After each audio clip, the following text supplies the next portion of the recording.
할머니 수녀님이 들려주는 신약 성경 이야기.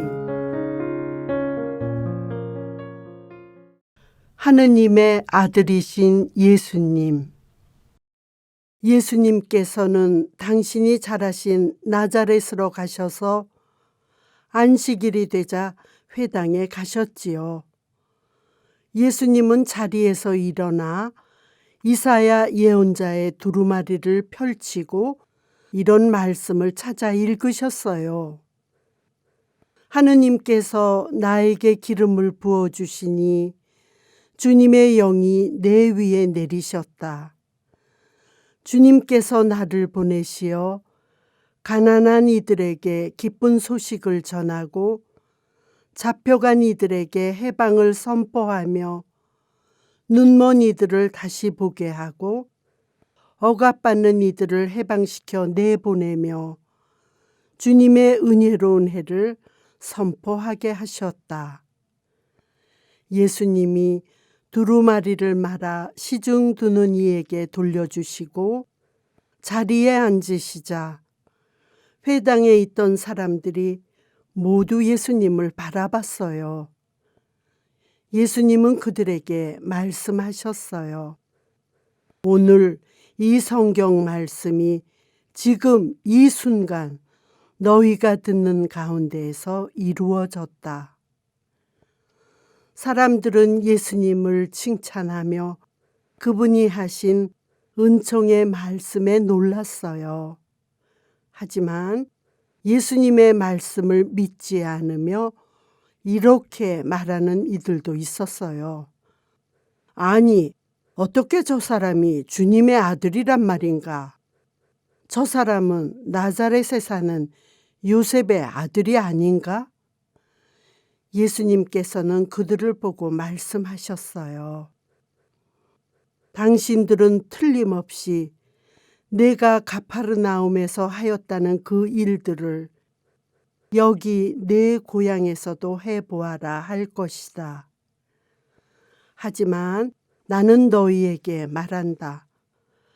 어떤 예언자도 자기 고향에서는 환영을 받지 못한다. 회당에 있던 사람들은 예수님의 말을 듣고 화가 잔뜩 나서 예수님을 마을 밖으로 끌어내 벼랑에서 밀어버리려고 했어요. 하지만 예수님은 사람들 사이를 지나 당당하게 떠나셨어요. 갈릴레아 카나에서 혼인 잔치가 열렸어요. 예수님의 어머니도 거기 계셨고 예수님도 제자들과 같이 그 혼인 잔치에 초대를 받으셨어요. 그런데 포도주가 떨어진 것을 알아챈 어머니가 예수님을 보고 말하셨어요. 혼인 잔치에 포도주가 없구나. 그러자 예수님이 어머니에게 말했어요. 어머니, 저에게 무엇을 바라세요? 저의 때가 아직 오지 않았어요. 그런데도 예수님의 어머니는 일꾼들에게 이렇게 말했어요. 무엇이든지 예수가 시키는 대로 하세요. 마침 그곳에는 유다인들의 정결례에 쓰는 물 항아리 6개가 있었는데 그것을 보신 예수님이 일꾼들에게 말씀하셨어요. 저 항아리에 물을 가득 채워라. 일꾼들이 물동이를 가득 채우자 예수님은 이제는 그것을 퍼서 과방장에게 갖다 주어라 하셨어요. 일꾼들이 가져온 포도주를 마신 과방장은 놀라면서 신랑을 불렀어요. 여보시오 신랑, 누구든지 잔치 때는 먼저 좋은 포도주를 내놓고 손님들이 취하면 그보다 못한 것을 내놓는데 이렇게 좋은 포도주를 아직 남겨두었구려. 과방장은 포도주가 된 물을 맛보았지만 그것이 어디서 난 것인지 몰랐어요. 그러나 물을 퍼간 일꾼들은 예수님이 물을 포도주로 만드신 것을 알고 있었지요. 이렇게 예수님은 처음으로 갈릴레아 카나에서 기적을 일으키시어 하느님의 영광을 드러냈어요. 이것을 보고 제자들은 예수님을 더욱 믿게 되었답니다. 예수님은 갈릴레아 지방 가파르나움으로 내려가 안식일의 회당에서 사람들을 가르치셨어요. 사람들은 예수님의 가르침을 듣고 깜짝 놀랐어요. 그분의 말씀은 다른 이들과 달리 지혜와 권위가 있었기 때문이지요. 마침 그 회당에 더러운 마귀의 영이 들린 사람도 있었는데 그가 갑자기 큰 소리를 질렀어요. 아, 나자렛 사람 예수님, 저희를 멸망시키러 오셨습니까? 저는 당신이 누구신지 압니다. 당신은 하느님의 거룩한 분이십니다. 예수님은 그 사람을 꾸짖으셨어요. 조용히 하고 그 사람에게서 나가거라. 그랬더니 마귀는 그 사람을 해치지 못하고 나가버렸어요. 그러자 거기 있던 사람들은 서로 쳐다보며 말했어요. 아, 이게 도대체 어떻게 된 일이지?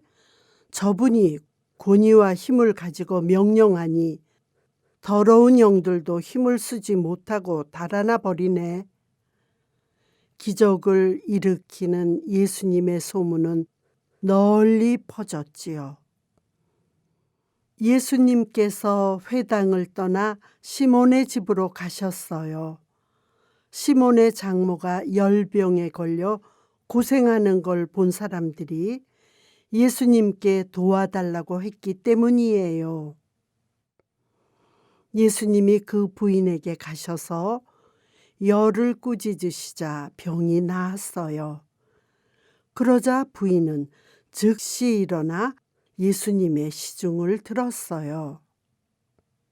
해가 지자 사람들이 온갖 병을 앓고 있는 이들을 예수님께 데려왔어요. 예수님은 한 사람 한 사람에게 손을 얹으셔서 병을 고쳐주셨어요. 마귀들은 사람들에게 나가면서 예수님께 소리 질렀어요. 하느님의 거룩한 분이시여, 저희를 멸망시키러 오셨나요? 우리는 당신이 누구신지 압니다. 마귀들은 예수님이 그리스도임을 알고 있었거든요. 새벽에 예수님은 혼자 외딴 곳으로 가셔서 기도하셨어요. 사람들은 예수님을 찾아다니다 예수님이 기도하는 곳까지 가서 자기들을 떠나지 말아 달라고 졸랐어요. 그러나 예수님은 말씀하셨어요. 나는 하느님 나라의 기쁜 소식을 다른 고을에도 전해야 한다. 그 일을 하라고 아버지 하느님이 나를 보내셨다. 그러고 나서 예수님은 여러 회당을 찾아가 복음을 선포하셨다. 유다인들의 파스카 축제가 가까워졌어요. 예루살렘에 가신 예수님은 성전 마당에 소와 양과 비둘기를 파는 장사꾼들과 환전꾼이 있는 것을 보셨어요. 예수님은 화가 나 그들을 모두 성전에서 쫓아내시고 환전상들의 돈을 쏟아버리고 탁자들을 엎어버렸어요. 내 아버지의 집을 장사하는 집으로 만들지 말아라. 이것들을 당장 여기에서 치우어라. 이 모습을 본 제자들은 당신 집에 대한 열정이 저를 집어삼킬 것입니다라고 쓰인 성경의 말씀이 생각났어요. 유다인들이 예수님께 말했어요.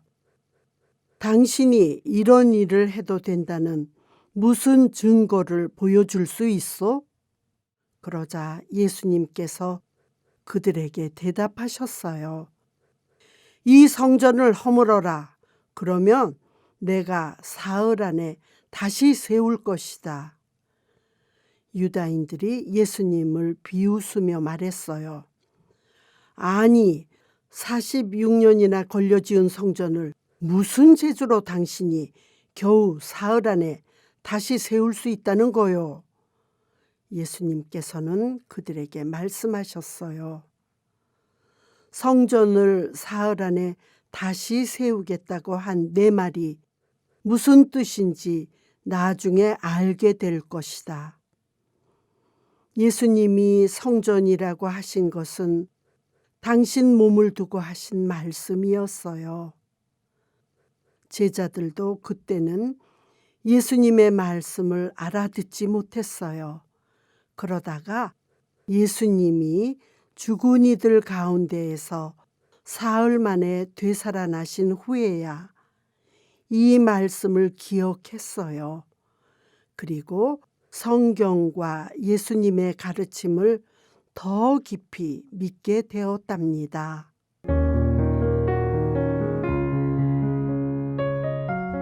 더 좋은 콘텐츠 제작을 위해 여러분의 후원을 기다립니다. 고맙습니다. 후원 문의는 더보기란을 참고해 주세요.